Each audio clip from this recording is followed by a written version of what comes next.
Hello everyone, I hope that you're doing well. Thank you for tuning in because this is an experiment. This is going to be my reaction to Demon Slayer Season 3, Episode 9. I'm so excited, you know, like we got Muichiro's backstory last episode and now I know that the graphics that are coming are going to be amazing. So without further ado, let's just get into this.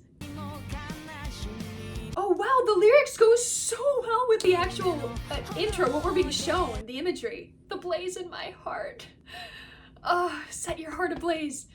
No chill. I'm really in the zone right now, he says. Ooh, graphics on that.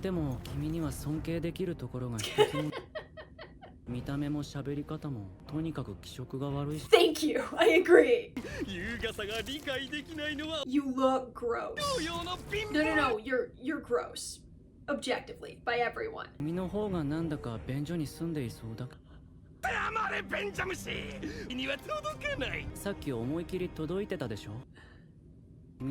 Yeah, exactly. You're like one...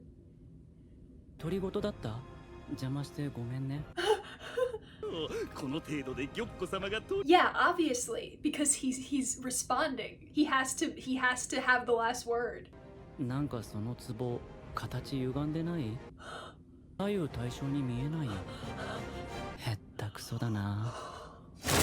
Oh no!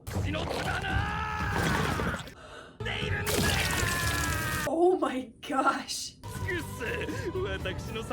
Nah.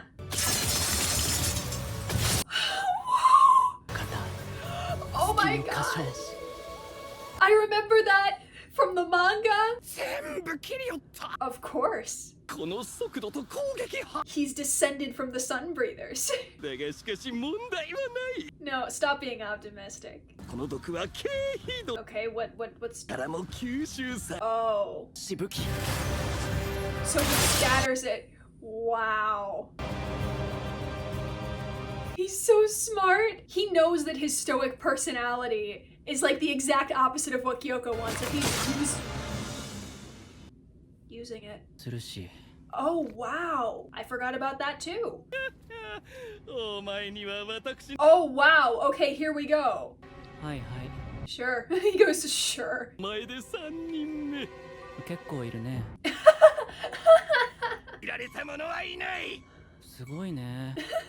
He's so sarcastic. He's not reacting. Sure.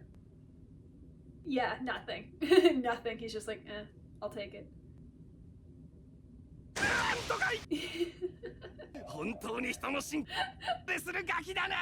Yeah. But you just told me to shut up. Yeah, it's like, it's not surprising.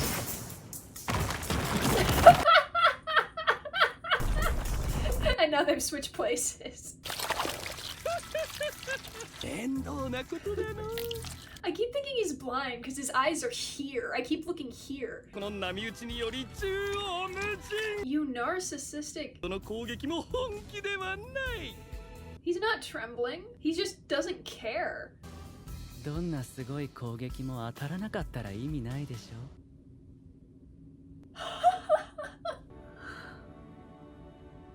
Oh my gosh. And yours too. Oh. Amane, yeah. This is such a switch of emotions because now I'm back to just feeling very sorry. Oh. That's so gross and sad. They won't be able to separate him, will they? Yeah, he can't let go. Wow. Yeah, still just giving off mist.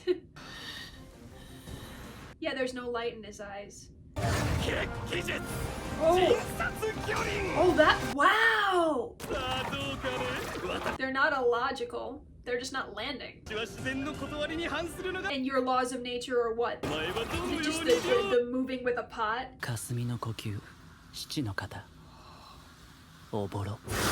This is like the best move ever, and it looks amazing. Nope. looks like he's moving so slowly, but he ain't there. He's actually extremely fast. It looks so pretty. That's because it is. And look, there he is. And no, he's not. ねえ、君はさ、なんで自分だけが本気じゃないと思ったの? Oh, he's like, I'm not even taking it seriously.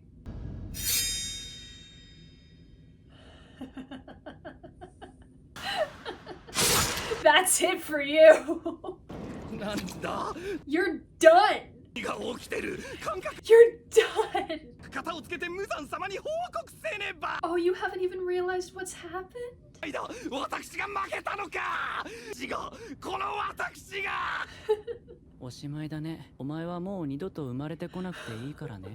my gosh. Muichiro. Oh, he's trying. He's trying. Oh yeah, you thought you did all this? Nope.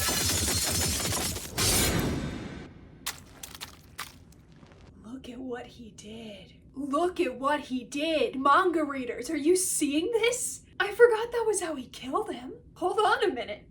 Okay, so that's twice now. That's twice now that something has happened during Muichiro's fight.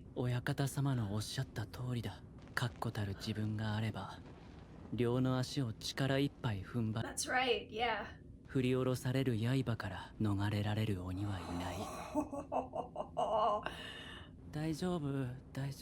Oh, he's smiling.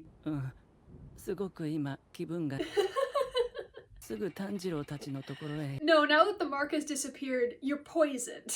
You're still poisoned. Nope, nope, you're about to fall over. He's smiling though. He's delirious and he's smiling. Yep. He's done. Yeah, turn him over. Turn him over. Turn him over, raise his leg. Thank you, Kotetsu.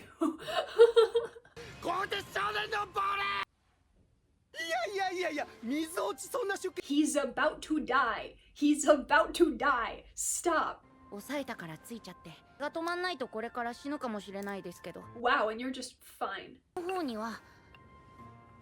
炭治郎さんから預かってた唾を入れてた。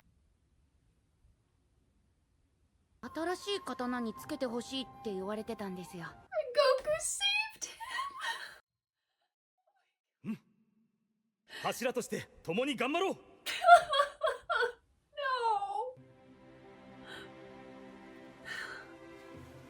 No. Muichiro recognizes him. ほら、全部うまくいった。父さん。母さん。I don't remember this. 無一郎。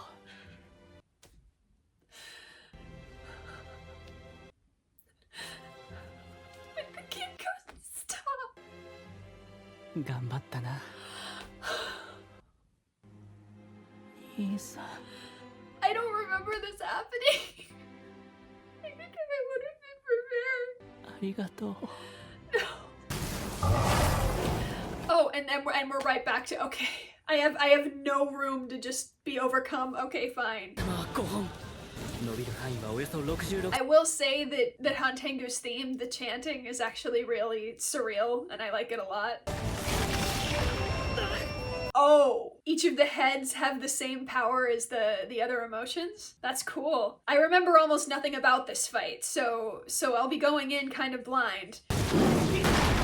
Oh, it bleeds! Dang, Genya! Embracing that demon strength, huh? Yeah, they did. You can't hear now. Oh, yeah, he's got all of the powers. Yeah, no, he's done. This is like Ghidorah over here. This is upper 4. This here. Zohakuten is upper 4. Hatred, for those of you who don't know. 66 shaku? Oh, gross. I don't remember this. Nezuko, please do something. What happens? Wait, hold on a minute. I don't remember this happening. Oh. Okay. Wow. Oh, and Nezuko was just like, oh my gosh, my big sister.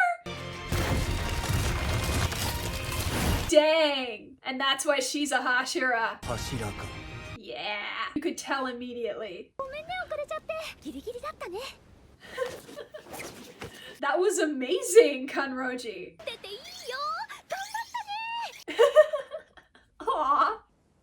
My turn now. ねずこちゃんと玄也くんは私が助けるから Oh my gosh. And now that I know that that sword is actually real and existed in history, I'm super psyched.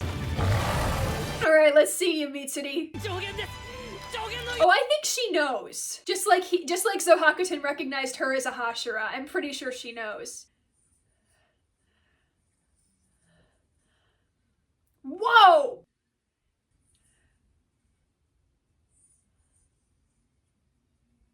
Is this the ending theme? It is. Oh my gosh.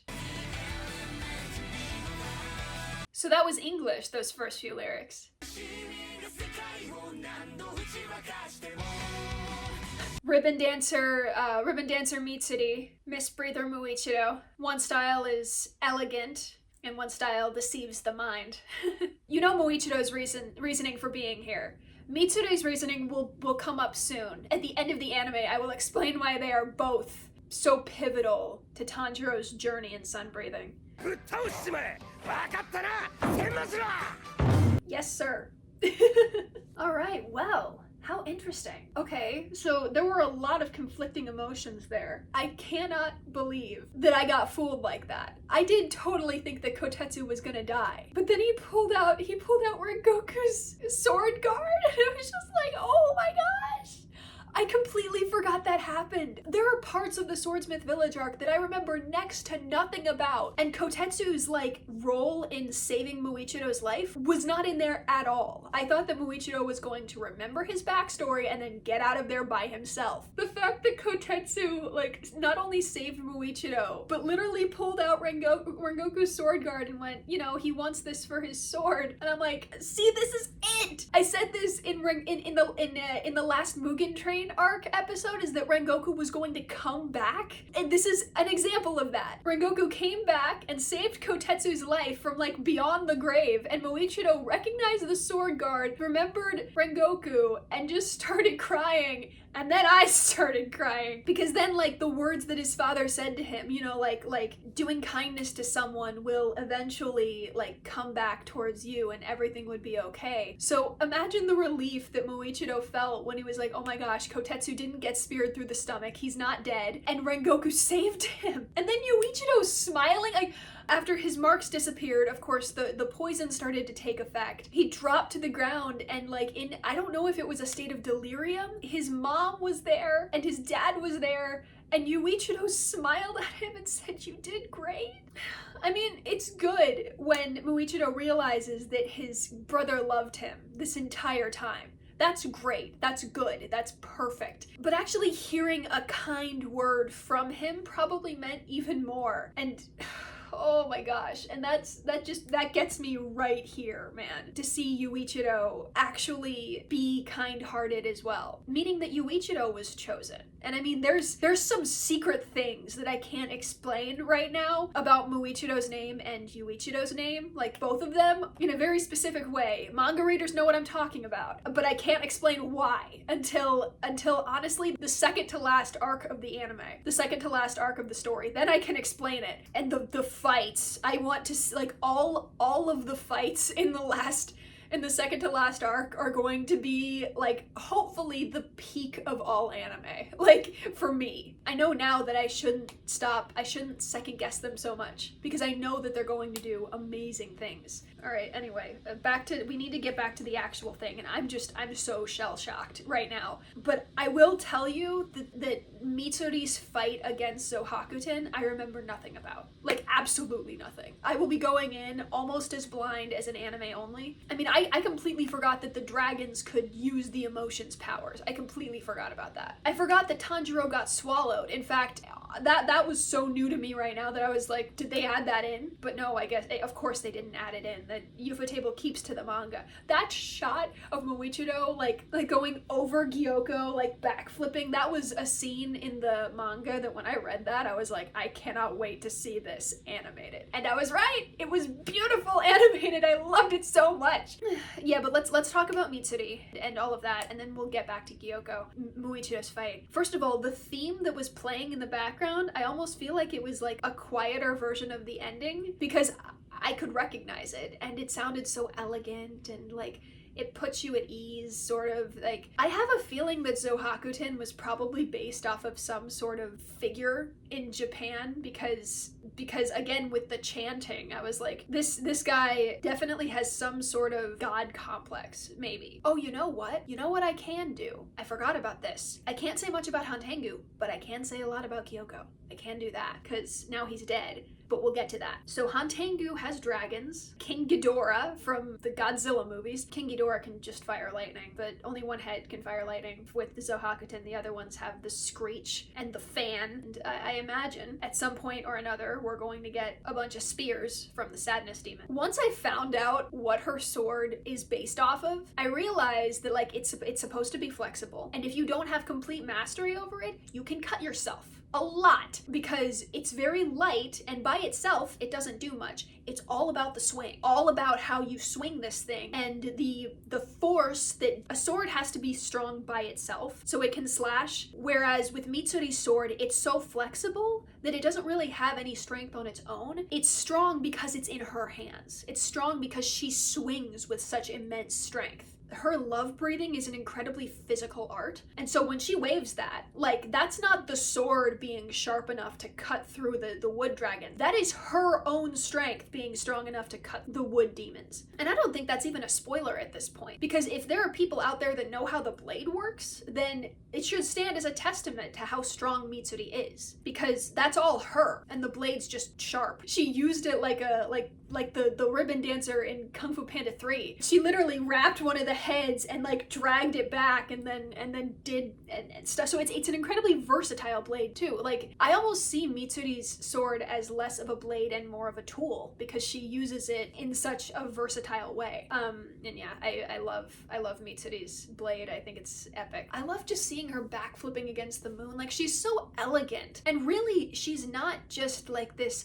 oh well, thank you so much, like all of this, and oh my gosh, really, I can eat this much, really, oh my gosh, that's so great, and I became a Hashira because I want to meet the man who I'm going to spend the rest of my life with for all of eternity. Like, she's very hyper and bubbly, but again, you have to remember, she's a Hashira. Based on like all of the Hashira backstory that we've seen so far, Sanemi, Rengoku, even the ones like who haven't had like demons mess up their lives, they all are battle hardened. And like even Mitsuri said, like, this might be the last time we ever see each other, because I might die tomorrow, but let's keep fighting the good fight. You know, she's super serious in her own cheerful way. She's like Rengoku in that she's optimistic about the future. And just mentioning Rengoku again, I mean, Rengoku's my second favorite Hashira. I love the guy. And that's how much of an impact he makes on people, even though he died in like the second season. The thing about Rengoku is that he is the epitome of moving forward, despite the fact that life is hard. Because he said, like, just set your heart ablaze, keep that smile on your face, keep going. Even though he knows how ephemeral humans are. Yes to Rengoku. And I won't talk about Rengoku much, because hopefully after we get like Mitsuri's story and all of that stuff, I'll be able to talk a little bit more about love breathing and how it is an offshoot of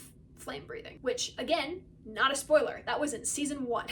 Back to Muichiro and Gyokko. So here's a funny thing. Gyokko did not have a backstory in the manga. When we read the manga, Gyokko did not have a backstory. So now I feel like it's probably a good idea for me to share with you Gyokko's backstory, because it did get released later, after the manga ended. It got released. And now that he's gone completely and he won't get addressed again, I feel like it's only right of me as a manga reader to give you anime onlys the actual backstory right after he died. So technically, for all of you anime onlys, you'll get a Gyokko send-off, even though I have no sympathy for him. You'll still get his life. So I already gave you guys Enmu's backstory let's look up Gyokko's backstory. I'm pretty sure I know the whole thing. I'm just going to look up the official story, so I'm not wrong. Before becoming a demon, he was a human by the name of Managi. Oh, and another thing, Gyokko's summoned fish-like demons are reminiscent of Junji Ito's fish demons from Gyo. I remember one of the commenters on one of my videos said that Gyokko is based off of a horror film called Gyo, and that's probably why. Also trivia, Gyokko is Muzan's favorite upper-ranked demon primarily because his ornate pots can sell for a high price. He makes the pots, and they can be sold as regular pots.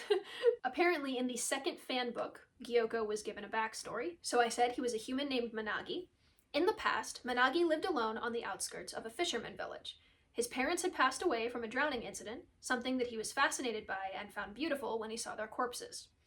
He was known for collecting fish carcasses, among other strange activities, that led him to be disliked by others and kept their distance from him.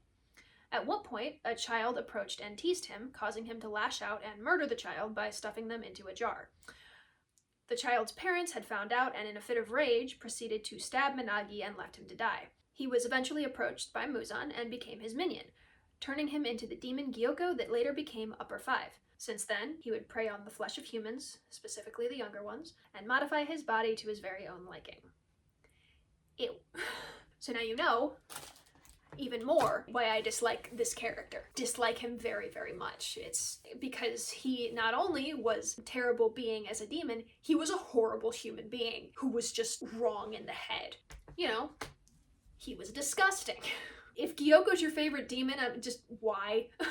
Like, if you find him the way that he attacks people and, like, the graphics and the imagery and stuff, then fine, cool. He does have interesting graphics, but, like, again, I have no sympathy for Gyokko. None. Everybody on my least favorite characters list, I have no sympathy for. The only thing is, like, the more you go down, the less interest I have in them. You better believe that I do think about Doma a little bit more than I think about Gyokko, because Gyokko's just gross. Like, I am physically disgusted and repulsed by Gyokko. I have enough anger at Doma's character and personality and backstory that I can say without a doubt, like, ooh, I don't like you, and I'm angry at you for the things that you have done and stuff like that. So yeah, that's it with Gyokko. Muichiro.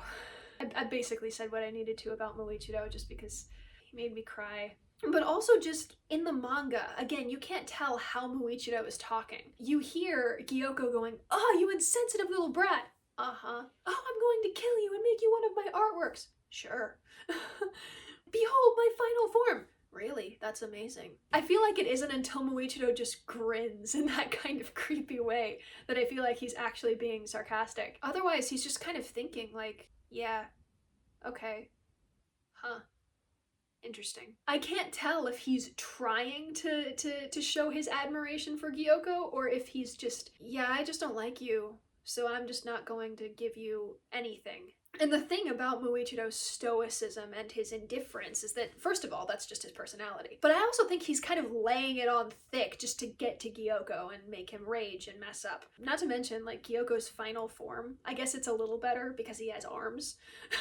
But that's really it. I did like him, like, glowing red and flashing all around like that. That looked really cool. But at the same time, like, Muichiro's haze was a whole lot better. I probably read a bad translation somewhere. I like obscuring clouds a whole lot more, but when I read the manga, it was called haze. But I love what obscuring clouds does, and I can tell you what it does because it's been shown here. And it basically, according to a viewer's eye, it slows Muichiro's speed down considerably and creates like after effects almost. When in reality, Muichiro, I don't know how fast he's moving in that haze. But all I do know is that basically it causes so much confusion and addles the brain so much that Muichiro was able to just walk up and chop his head off. And what was exceedingly interesting to me is that Gyokko didn't die immediately. He tried to regenerate. Did you see that? That's so different from Gyutaro and Daki. They were both upper 6, and yes, they did have a trick, but they couldn't regrow their heads, or their heads couldn't regrow them.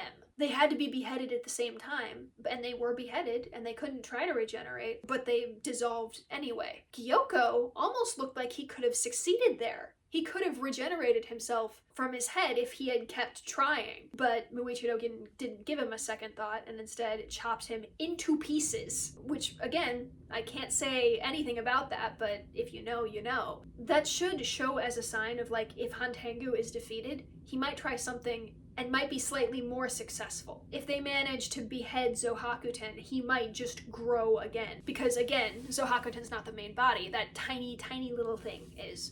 Maybe if the tiny Hantengu is beheaded, he might try something like that, and it would be interesting to see what would happen. One of my favorite lines is, like, when Muichiro says something along the lines, like, literally Muichiro was just stepping aside, like he was at the peak of his game with those marks, and once the marks dissolved, he succumbed to the poison and just passed out and foamed at the mouth, and it was awful. But Muichiro just looking up and smiling and going, well, even the most powerful attack would be pointless if it didn't land, right?